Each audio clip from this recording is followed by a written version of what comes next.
Bagiku debat semalam itu menunjukkan ketidakdewasaan dan kurangnya pengalaman serta kestabilan emosi yang masih kurang.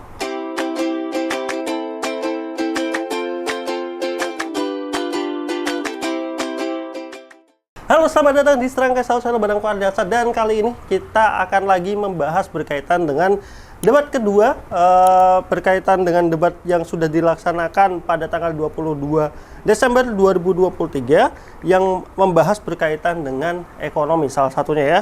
Dan di debat kedua ini berarti yang debat adalah para cawapres dari masing-masing calon. Ada nomor urut 1 yaitu Muhaimin Iskandar atau Caimin, yang nomor urut 2 ada Gibran Raka Buming Raka ataupun Gibran, dan nomor urut 3 yaitu Profesor Mahfud MD, Muhammad Mahfud MD. Di debat ini masih konsepnya masih sama seperti debat sebelumnya, hanya yang membedakan ada secara teknis saja. Ini sudah ada podium, kemudian penontonnya bukan di bagian belakang, jadi tidak mengganggu secara visual kita melihat para calon capres-capres ini berdebat. Jadi backgroundnya sudah clear, penontonnya di bagian belakang. Memang yang paling terlihat di debat ini penontonnya lebih kondusif, walaupun itu di tengah ke akhir ya. Kondusif di awal-awal masih lah banyak teriakan-teriakan yang setiap ada penyampaian teriak, setiap penyampaian teriak, sehingga moderator masih sering kali untuk mengingatkan untuk tidak, tapi lebih better daripada debat pertama. Debat pertama itu teriakannya mengganggu sekali pada saat capres-capresnya itu lagi berdebat. Itu banyak sekali teriakan-teriakan di tengah-tengah atau menyela dari pembicaraan pada saat debatnya sendiri. Yang di sini lebih bagus, semoga nanti ke debat ketiga jauh lebih bagus lagi dalam hal sisi support ataupun para tim ses masing-masing calon gitu.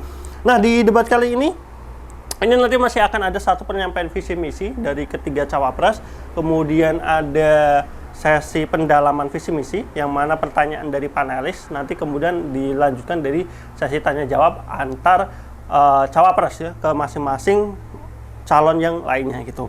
Nah, di kali ini aku nggak akan bacakan semua seperti yang video sebelumnya itu pertanyaan jawabannya apa, tapi aku akan nanti membahas poin-poin berkaitan dengan debatnya aja, istilahnya apa ya, tangkapan aku ataupun mungkin nyinyiran ya nih.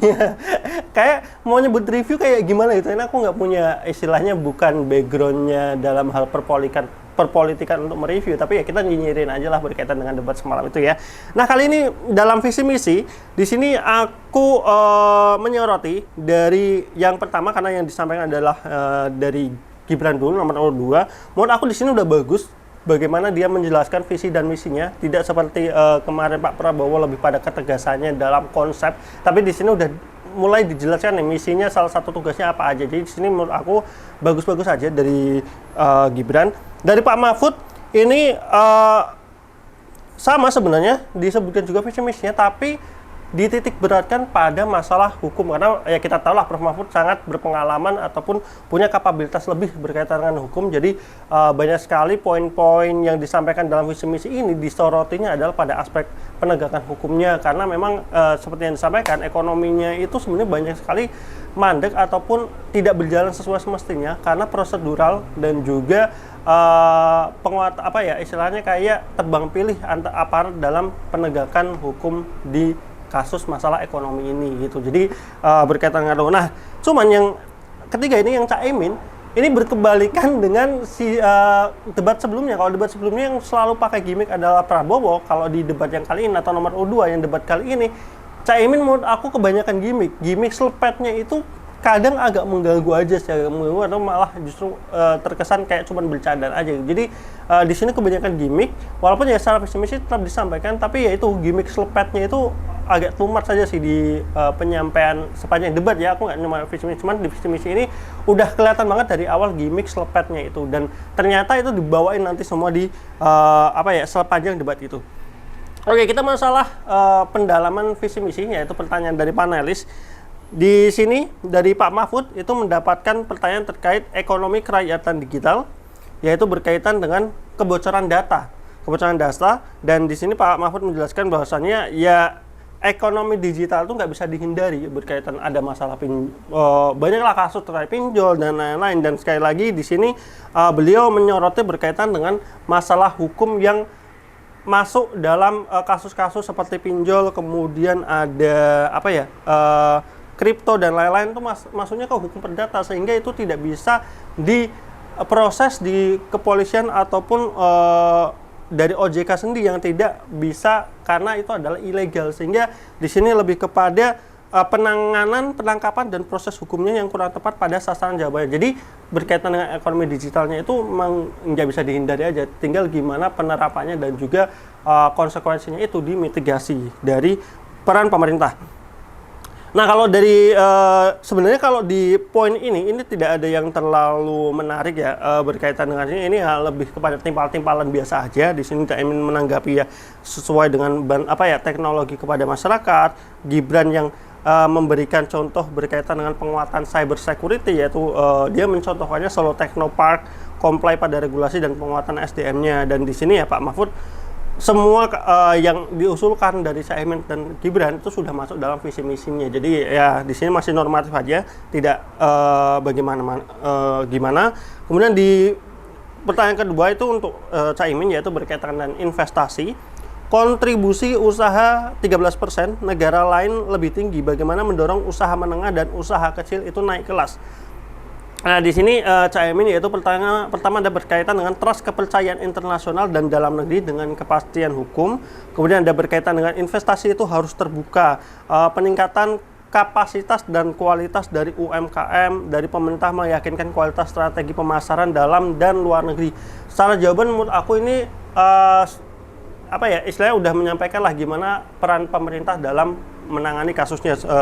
Nah, di sini tapi memang di sini ditanggapi Pak Mahfud bahwasanya apa yang disampaikan oleh Cak Imin itu masih normatif. Di lapangan investasi itu prosedurnya bertele-tele, ada konflik of interest, izinnya susah, dipersulit, dan instrumen ditanyakan instrumen hukumnya kan seperti apa itu. Jadi Prof Mahfud menyoroti kondisi lapangan. Jadi yang disampaikan Pak Mahfud memang itu yang harusnya dilaksanakan, tapi di lapangannya bahwasanya konflik of interest dan juga penegakan hukum aparat dan lain-lainnya itu yang mempersulit semua yang disampaikan dari Cak Imin itu.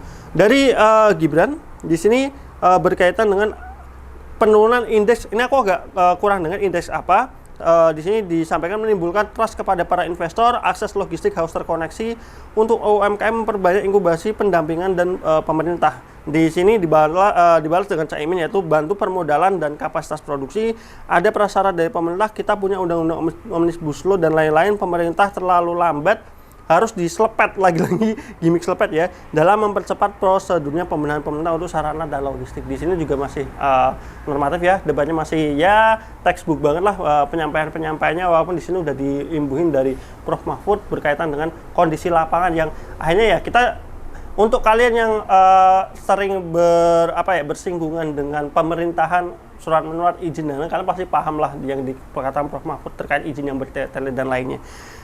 Berikutnya kepada Gibran, yaitu terkait keuangan, pajak, pengelolaan APBD dan APBN.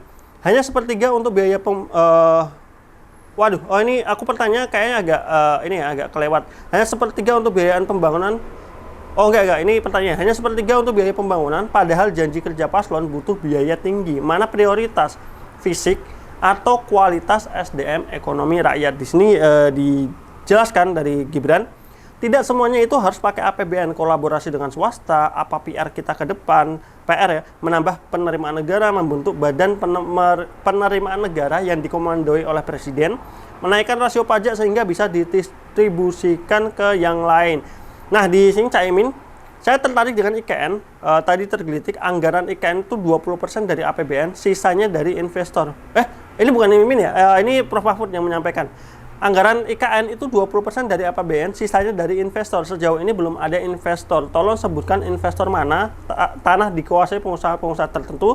IKN itu untuk mengundang investor, tapi sekarang justru APBN yang digelontorkan. Karena sebelumnya kan janjinya bukan lewat APBN ya. Di sini Cak Imin yaitu kalau mengandalkan APBN itu bisa sampai 500-an triliun. Padahal kalau digunakan untuk infrastruktur yang lain, bisa untuk membangun jalan di Kalimantan. Skala prioritasnya yang harus dibenahi.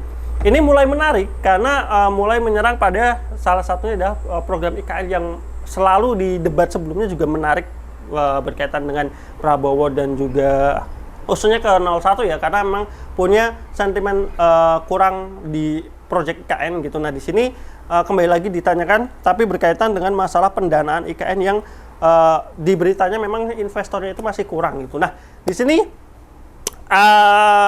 Gibran mulai menurut aku sedikit sudah ofensif, salah satunya kepada Caimin dengan menyampaikan bahwasanya dulu Pak Imin itu ikut potong pita loh di IKN dan sekarang kok menolak. Dia agak menyampaikan dia agak bingung gitu dengan apa ya keputusan ataupun arah Caimin sendiri terhadap IKN kok yang berubah-ubah hanya karena menjadi wakilnya Pak Anies. Ini menurut aku hal yang apa ya? Ya sebenarnya kalau dilihat nanti seperti kartu as untuk Caimin, tapi dalam hal pembawaannya menurut aku ini sebenarnya biasa aja gitu, berkaitan dengan dulu beliau potong pita, kemudian sekarang sikapnya adalah bukan yang menyetujui secara penuh, karena kalau kita bicara dalam pemerintahan ya pastinya yang namanya kalau sudah diketok palu, apalagi Caimin juga di lingkup pemerintahan juga ya pasti dia juga akan terlibat dalam hal itu, setuju ataupun tidak setuju dia pasti akan terlibat dalam prosesnya itu gitu. Dan menurut aku ini jawabannya masih normatif aja sih. Jadi menurutku serangannya Mas Gibran ke Caimin pada poin ini masih kurang aja untuk bisa memberikan kartu telak lah kepada Caimin salah satunya. Nah di sini kalau Pak Mahfud dia menyampaikan bahwasanya Pak Mahfud nanti setelah pulang debat silahkan googling ya, karena sudah ada banyak investor yang masuk. Salah satunya dia menyebutkan adalah adanya Agung Sedayu yang sudah masuk dan lain-lain. Nah ini yang aku sorotin karena habis itu karena sebelum debat ini aku tuh udah pernah melihat beritanya Pak Jokowi menyampaikan IKN itu belum laku investor, salah satu investor asing ya. Dan pas aku cek setelah jawaban ini, beritanya itu belum ada investor yang masuk, baru jalannya konsorsium. Nah, mungkin kalau kalian yang sudah paham berkaitan dengan apa itu konsorsium, karena sepengetahuan aku yang dimaksud dalam perjalanan IKN itu masih sebatas lobby-lobby ataupun pertemuan kesepakat, belum adanya istilahnya tanda tangan kontrak ataupun invest langsung bahwasanya si PT-PT ini masuk ke IKN, tapi masih istilahnya dalam penyampaian gimana gambarannya, dan mereka istilahnya dalam baru pengumpulan saja. Jadi semacam ya istilahnya semacam meeting lah gitu ya, meeting investor, tapi memang belum ada kesepakatan investor secara resmi. Tapi itu yang aku tahu terhadap beritanya. Kalau kalian lebih paham, kalian bisa tulis di kolom komentar. Jadi menurut aku di sini ada kesalahan data ataupun kesalahan penyampaian. Walaupun di Twitter banyak yang ramai mengatakan pertanyaan Prof. Mahfud ini menjurusnya kepada investor asing, tapi dalam sesi ini aku nggak menemukan pernyataan apakah yang dimaksud dari investor asing ataupun investor lokal. Jadi menurut aku di sini masih harus di cross check jawaban Gibran berkaitan dengan investor ini beneran sudah masuk atau masih dalam tahap negosiasi ataupun meeting ya, belum yang sampai pada tanda tangan kontrak atau yang lain seperti itu. Nah, masuk kepada yang berikutnya adalah berkaitan dengan masih tentang visi misi. Ini adalah berkaitan untuk Caimin adalah terkait perkotaan. 56% penduduk Indonesia tinggal di perkotaan dan mencapai 70% lebih, sehingga permasalahannya itu juga sangat kompleks gitu. Gimana strategi dalam instrumen fiskal khusus terkait ini? Wah, ini mulai menarik karena Caimin menyampaikan bahwasanya dalam visi misinya mereka akan menciptakan 40 kota baru selevel Jakarta. Maksudnya 40 kota baru ini aku paham dalam artian kota-kota yang potensial, misalkan kayak Semarang, Surabaya, ataupun istilahnya kota-kota yang tadi kalau nggak salah Pontianak deh. Itu yang sudah potensial itu akan istilahnya ditingkatkan lagi ataupun digenjot gimana biar bisa indeksnya itu standarnya itu sudah kayak Jakarta gitu. Karena Jakarta kita tahu lah ya istilahnya dalam segi perputaran ekonomi dan lain-lain Jakarta sangat tinggi gitu, sehingga dia yang dimaksud 40 kota baru itu bukan kemudian nyiptain kota kayak IKN ya, tapi maksudnya pengembangan dari kota yang sudah ada gitu. Nah di sini dari Gibran ini sentimennya langsung menyampaikan Gus Imin itu aneh gitu, mau bangun kota tapi nggak setuju IKN. Kalau Pak Mahfud dia agak kaget gitu. Membangun 40 kota selevel Jakarta, apa itu bisa dilaksanakan dalam jangka waktu 5 tahun? Ini aja IKN baru janji belum dilaksanakan. Ini 40 kota selevel Jakarta, gimana dengan pembiayaannya? Nah, di sini Pak Muhaimin menjelaskan bahwakannya Jakarta itu punya standar, jadi yang dikejar ada standarnya itu, sehingga kota-kota yang punya potensial lebih itu ditingkatkan untuk mencapai standar yang diinginkan di Jakartanya aja. Dan Sebenarnya aku paham yang dimaksud Caimin itu bukan kemudian jadi konsep yang dari kemarin Pak Anies sampaikan, kemudian ini Pak Caimin menyampaikan, IKN itu kan APBN, istilah pendanaan yang dikeluarkan sangat besar ya. Maksudnya dengan anggaran IKN yang sebesar itu kalau misalkan pembiayaannya itu diratakan ke kota-kota potensial, itu memang bisa lebih dari satu kota yang akan ditingkatkan gitu. Cuman memang yang menjadi pertanyaan, bisa nggak mencapai target nih 40 kota selevel Jakarta dalam jangka waktu 5 tahun yang disampaikan Pak Mahfud itu, karena itu akan sangat berat gitu. Dan gimana kemudian IKN kalau kemudian dananya itu benar-benar difokuskan ke kota lain, kemudian IKN akan mangkrak berapa lama gitu untuk pembangunannya saja. Karena di wawancara Pak Ganjar kan juga menyampaikan kalau IKN itu mau nggak mau harus dilanjutkan, kalau nggak dilanjutkan itu udah bakal rugi bagi negara. Dan ya terlepas dari masalah undang-undang atau lainnya, Pak Ganjar waktu itu menyampaikan memang ya tadi kerugiannya akan besar kalau ini sampai mangkrak dari IKN-nya itu sendiri. Nah, ini yang mulai menarik lagi. Berikutnya adalah berkaitan dengan infrastruktur. Ini kepada ini ya si Mas Gibran ya. Dalam 5 tahun proyek strategi nasional itu sudah mencapai ratusan triliun sosial, sedangkan infrastruktur sosialnya itu masih memprihatinkan. Gimana meningkatkan tanpa membebani biaya daerah. Di sini Gibran menjelaskan berkaitan dengan sanitasi dan air bersih perlu kolaborasi banyak pihak, membangun IPAL komunal, kerjasama dengan daerah, bla bla bla dan lainnya ya. Dan juga menyoroti berkaitan dengan stunting, intervensi ke rumah tinggal, tidak hanya pemenuhan gizinya aja. Di sini Pak Mahfud menanggapi pertanyaannya tadi itu belum kejawab. Yang dijawab tadi fisik semua, sosialnya dan regulasi itu belum dijawab. Sedangkan Caimin berkaitan dengan infrastruktur kerakyatan, ada contoh sekolah, menghadirkan kecerdasan bagi siswa-siswanya, lebih pada SDM dan lain-lain, sehingga sosialnya itu juga akan meningkat. Di sini Gibran menanggapi, ini kayaknya Pak Mahfud ini kurang paham gitu. Tadi saya sudah sampaikan program makan siang gratis, dan banyak yang nyinyir program makan siang gratis ini adalah stimulan untuk ibu-ibu warteg. Bayangkan 400 triliun mengucur ke daerah-daerah, ibu-ibu masak untuk anak-anaknya.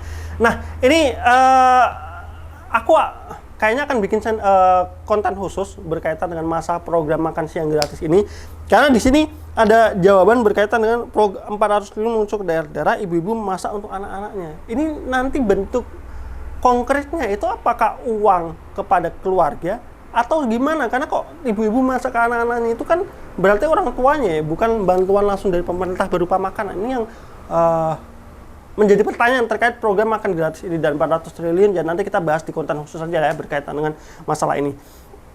Lanjut kepada aspek perdagangan. Di perdagangan ini kepada Pak Mahfud, ada 25 perjanjian perdagangan bebas, pemanfaatannya belum maksimal. Gimana strategi meningkatkan ekspor dan memperkecil devisa neracanya? Pak Mahfud menjelaskan ada 3 strategi lah ya. Di sini ada berkaitan dengan diplomasi, kemudian perdagangan untuk integrasikan perdagangan nasional ke global, kemudian penguatan ekonomi nasional dan pertumbuhan ke dalam. Ada agak lumayan panjang lah penjelasan di sini. Di sini Gibran menyampaikan yang konkret aja itu. Yang konkret itu salah satu hilirisasi.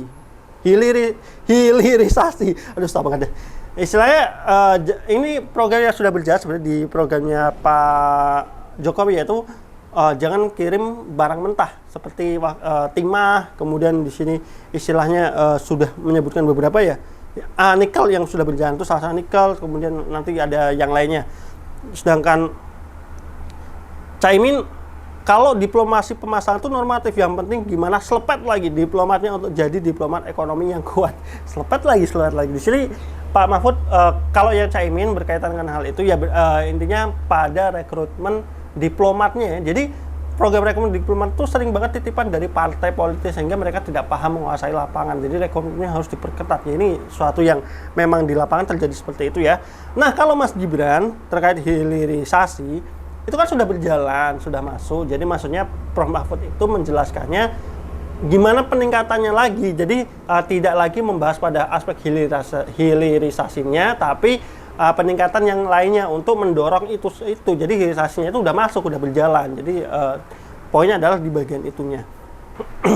Nah, di sesi berikutnya ini lebih menarik karena langsung pertanyaan ke antar masing-masing calon ya. Yang pertama adalah Gibran ke Pak Mahfud.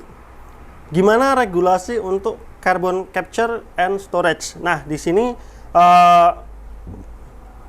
Pak Mahfud menjelaskan bahwasanya dia menyampaikan di awal bahwasanya memang seorang ahli hukum ataupun orang yang punya ahli lah dalam suatu bidang itu tidak berarti menguasai seluruh bidang keilmuan yang lain. Jadi dalam artian ini kan carbon capture and storage ini kan lebih kepada aspek lingkungan. Jadi Prof. Mahfud menjelaskan dia tidak begitu menguasai sepenuhnya berkaitan dengan keilmuan lingkungan, aspek lingkungan.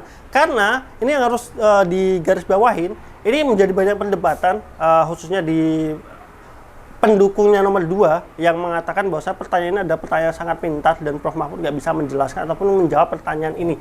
Jadi aku analisa dari pertanyaan dan jawabannya yang ditanyakan oleh Gibran itu adalah regulasi yang harus diterapkan untuk carbon capture and carbon storage, dan Prof. Mahfud menjelaskan dia bukan ahli lingkungan yang bisa menjelaskan regulasinya harus seperti apa. Tapi Prof. Mahfud membelokkan karena dia tidak tahu regulasinya harus seperti apa, karena dia bukan orang lingkungan, dan memang undang-undang atau regulasi untuk carbon capture and storage ini belum digodok atau memang belum ada gitu. Sehingga Prof. Mahfud menjelaskan prosesnya. Ya kita nanti harus melalui ada kajian ilmiah, kalau nggak salah di sini ada naskah akademik, gimana opportunity-nya, harus ada sistem pengawasannya. Jadi gimana nanti membentuk regulasinya. Jadi jawaban Prof. Mahfud diarahkan kepada ya nanti untuk membuat regulasi ini harus diatur terlebih dahulu gimana prosesnya, gimana pembuatannya gitu. Jadi menurut aku ini jawaban yang bagus dalam artian karena Prof. Mahfud itu tidak menguasai dalam aspek lingkungan, dia tidak bisa menyampaikan regulasi apa yang harus diterapkan untuk carbon capture and storage ini. Dalam artian, ini kan undang-undang yang belum ada, atau regulasinya memang belum ada. Jadi, bukan Prof. Mahfud tidak tahu penjelasan carbon capture and storage.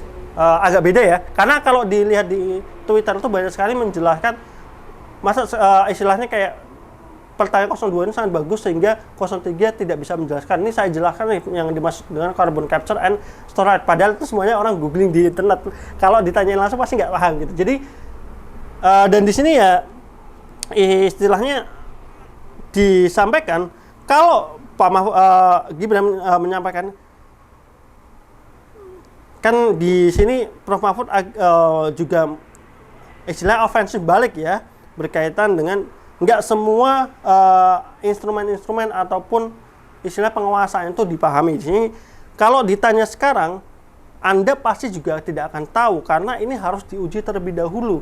Benar banget, maksudnya carbon capture and storage ini berbeda dengan kalau kita menanyakan terhadap sesuatu yang hukumnya itu udah ada, regulasinya udah ada. Kalau hukumnya ada, regulasinya ada, ya tinggal disampaikan. Kalau misalnya nggak paham ya berarti memang pendalamannya kurang. Tapi kalau ini regulasinya belum ada, analisanya belum ada, ujinya juga belum ada, sehingga kalau memang nggak tahu bukan pemahaman kurang, tapi memang belum ada pembahasan terkait hal ini. Dan ini juga nanti disinggung dari Prof. Mahfud, ini tuh akan diuji lagi dalam debat keempat berkaitan dengan aspek lingkungan kalau nggak salah. Jadi ini agak out of context sebenarnya pembahasan dengan carbon capture and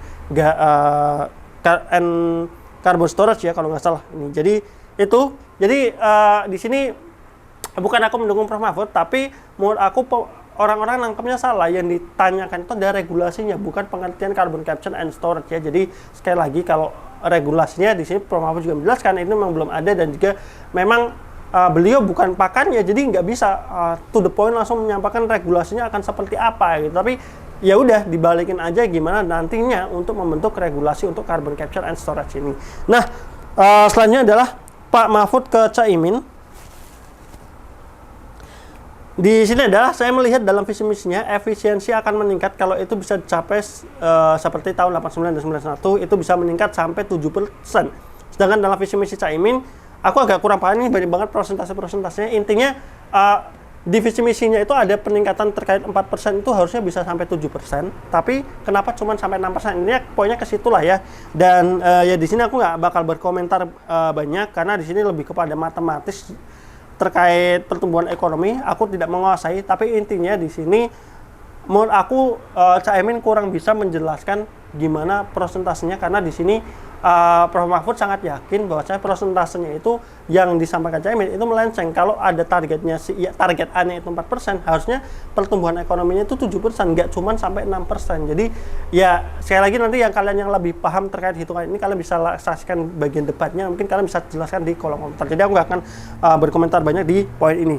Berikutnya adalah Caimin ke Mas Gibran. Ini pertanyaan agak menjebak sebenarnya. Dia ingin menanyakan tips and triknya Mas Gibran bisa menumbuhkan pertumbuhan yang begitu cepat di Solo, sedangkan kota lainnya itu, ya mintalah kota lainnya juga dibagikan tips and triknya. Sebenarnya di sini pun Gibran juga paham gitu sentimennya ke arah mana. Bahwasanya ini sentimennya adalah ke anak presiden ya, bahwasanya Solo itu pertumbuhan sangat tinggi. Ini aku langsung sampai opini aku aja ya. Pertumbuhannya sangat tinggi itu karena banyak banget dorongan investasi dari pusat.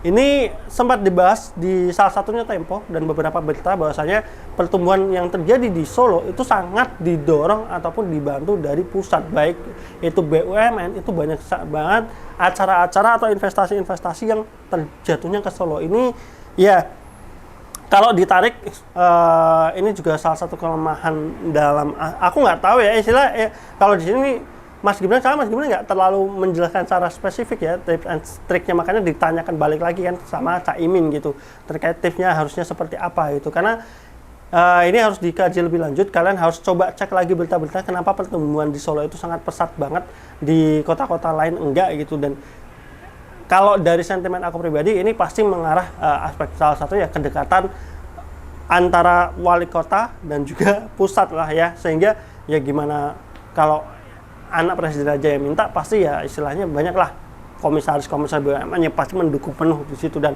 itu yang kemudian memperlihatkan Solo itu naik pesat sehingga dibandingkan daerah-daerah lainnya gitu ya. Sekali lagi kedekatan penguasa itu berbanding lurus untuk mereka, tapi akan berbanding terbalik kepada wilayah-wilayah di sekitarnya. Jadi ini pertanyaan sebenarnya arahnya ke situ gitu, dan ya di sini serang-serangan tapi agak kurang memuaskan dan masih agak, dan Gibran pun dalam memberikan tips and triknya juga menurut aku masih kurang sih dalam aspek ini ya. Lanjut di pertanyaan berikutnya itu adalah Prof. Mahfud kepada Mas Gibran. Dalam visi misi itu ada berkaitan dengan rasio pajak akan dinaikkan. Angka itu hampir tidak masuk akal. Pertumbuhan ekonominya itu harus sampai 10% untuk rasio pajak yang ingin ditingkatkan dari pasangan paslon Gibran dan juga Prabowo. Gimana naikin pajaknya itu seperti apa itu? Nah, di sini Gibran menjelaskan yang namanya menaikkan rasio pajak itu berbeda dengan menaikkan penerimaan pajak. Kita bentuk badan penerimaan pajak dikomandoi presiden sehingga mempermudah digitalisasi itu penting. Pertumbuhan ekonomi kita belum bicara tembaga, boksit, timah, lagi-lagi hilirisasi ya. Kita kalau serius bisa jadi raja bla bla bla, intinya terkait hal. Dan di sini sekali lagi ini pertanyaannya sangat akademis banget. Prof. Mahfud menjelaskan, loh apa perbedaannya pajak dan tax ratio yang dimaksud 23% dalam rasio pajak ini ngarahnya kemana? Apakah itu ke PDB apa ke APBN? Intinya Prof. Mahfud mempertanyakan lagi, ini hitungannya dari mana gitu, persentase 23% ini arahnya kemana, istilahnya pendekatannya kemana, PBD kah atau APBN atau seperti apa gitu. Karena jawaban tadi kan Gibran menjelaskan bahasanya dimaksud dengan rasio pajak beda dengan istilahnya menaikkan pajak gitu, tapi di sini juga dibantah lagi Prof. Mahfud, loh bedanya di mana dan apa arah 23%-nya itu gitu. Dan menurutku, nah ini adalah menurut aku salah satu blunder dari Gibran di sini. Dia menganalogikan sesuatu yang akhirnya dia kebingungan sendiri untuk menjelaskannya, yaitu dia menjelaskan terkait analogi kebun binatang. Kita tidak mau berburu di kebun binatang, kita ingin memperluas kebun binatang, artinya membuka dunia baru.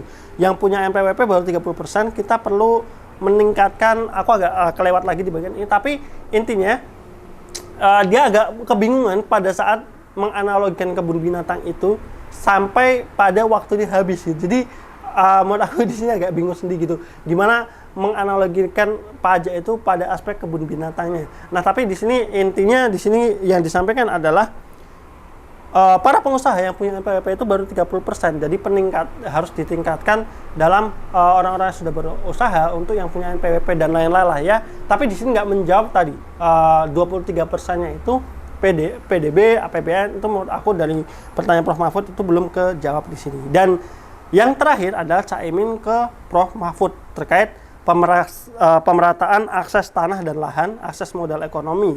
Jadi pemerataannya ya, dan Caimin Prof Mahfud menjelaskan diskusi ini udah lama. Dulu ada undang-undang untuk distribusi lahan yang sampai sekarang tidak jalan. Padahal undang-undangnya masih berlaku. Masalahnya masih aparat dan penegakan hukum yang belum berjalan. 1% penduduk menguasai 75% lahan. Ini isu yang sudah pernah terangkat di debat 2014-2019 karena yang menjabat Prabowo. Jadi yang mungkin ini sudah pengetahuan umum juga bahwa Prabowo ini salah satu yang punya lahan besar gitu, sangat besar di wilayah Indonesia. Intinya yang salah satu menurut aku ini agak menyinggung sedikit ke Prabowo sih, dalam artian ada 1% penduduk yang menguasai 75% lahan di Indonesia ini. Di zaman Orde Baru itu ada pembagian lahan kepada lingkup keluarga Soeharto, kalau nggak salah ya. Nanti kalian bisa tulis di kolom komentar terkait hal ini. Ini yang ya nantinya dari Prof Mahfud berkomitmen ini akan ditingkatkan lagi karena sudah ada kasus yang berjalan gitu dan sudah ada yang dipidanakan aja. Jadi ini lebih pada aspek komitmennya ya di sini gitu. Dan yang terakhir Gibran ke Caimin, bagaimana langkah Gus menaikkan pangkat Indonesia di SGIE. Nah ini yang akhirnya menjadi banyak candaan dan pertanyaan-pertanyaan karena Caimin itu nggak tahu SGIE atau apa, sehingga dalam tanggapan yang pertama dia menghabiskan waktunya untuk menanyakan SGIE itu apa. Di sini dijawab oleh Gibran. Menurut aku Gibran juga jujur ya, kalau kalian lihat rekaman videonya, Gibran itu juga nggak paham SGIE itu apa, karena di sini dia menyampaikan panjangannya juga nggak lancar. Dan juga melihat contekan apa itu SGIE ya. Jadi ini lebih kepada pertanyaan yang dititipkan oleh tim sesnya gitu, ataupun tim sesnya untuk dibacakan aja dari Gibran untuk Caimin. Dan mereka berarti tim sesnya tahu apa kelemahan dari Caimin. Dan tadi ya kelemahan dari Prof Mahfud tadi terkait carbon capture and storage, walaupun itu nggak sesuai dengan ini ya posisinya, karena kalau yang ini kan tepat sasaran ya, aspeknya ekonomi. SGIE di sini ternyata SGIE itu ada State of the Global Islamic Economy, artinya pertumbuhan ekonomi di global itu berkaitan dengan negara dengan jumlah muslim terbanyak lah ya di sini ya. Di poin itu Caimin ya menjawab, tapi menurut aku jawabannya itu lebih kepada ya dia udah tepat lah ya sasarannya kepada di sini ada potensi untuk pusat ekonomi syariah bla bla, walaupun ya karena di Caimin nggak paham apa itu SGIE sehingga di sini jawabannya normatif. Nah, tapi yang di sini yang kemudian menjadi bercandaan adalah gimana Gibran menyampaikan singkatan dalam bahasa Inggris yaitu State of the Global Islamic Economy itu dengan pelafalan Indonesia SGIE. Ini kan menjadi sebenarnya moderator harusnya bertanggung jawab gitu. Kalau mempertanyakan singkatan itu harus memperjelas gitu yang dimaksud singkatannya itu apa, karena singkatan itu kan kadang ada satu singkatan itu ternyata kepanjangannya banyak gitu, bisa lebih dari 2 gitu, sehingga dia harusnya bisa menjabarkan dalam pertanyaan awal yang dimaksud SGIE itu SGIE apa.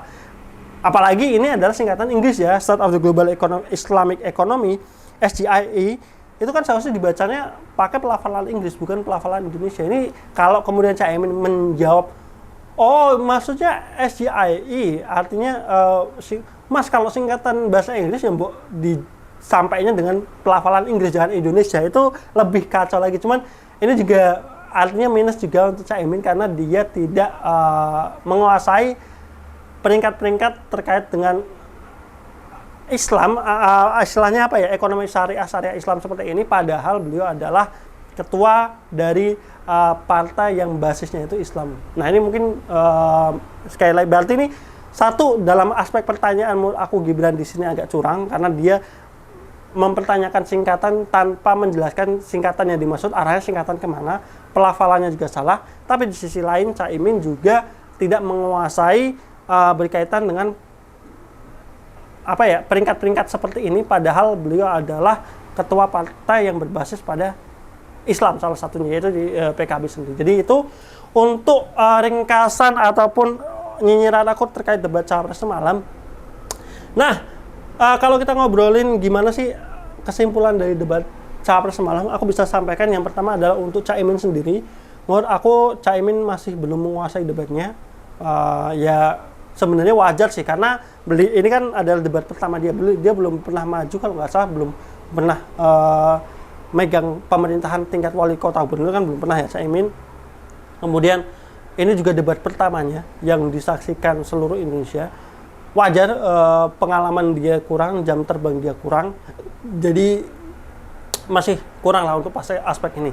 Untuk kita Prof Mahfud dulu, karena Gibran agak panjang.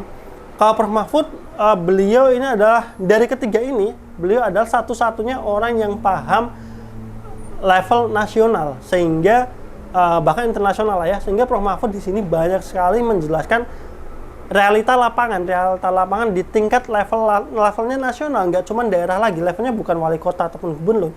Beliau banyak sekali menjelaskan ataupun bercerita terkait kondisi lapangan. Itu yang menurut aku lebih ngena kalau dalam debat itu, apalagi nggak semua orang paham lah ya dengan istilah-istilah asing yang keberatan seperti ini, sehingga gimana Prof Mahfud menjelaskan kondisi lapangan itu sangat menarik banget, salah satunya buat aku sendiri ya untuk mendengar itu dan lebih relate aja dalam hal penyampaiannya terkait carbon capture and storage.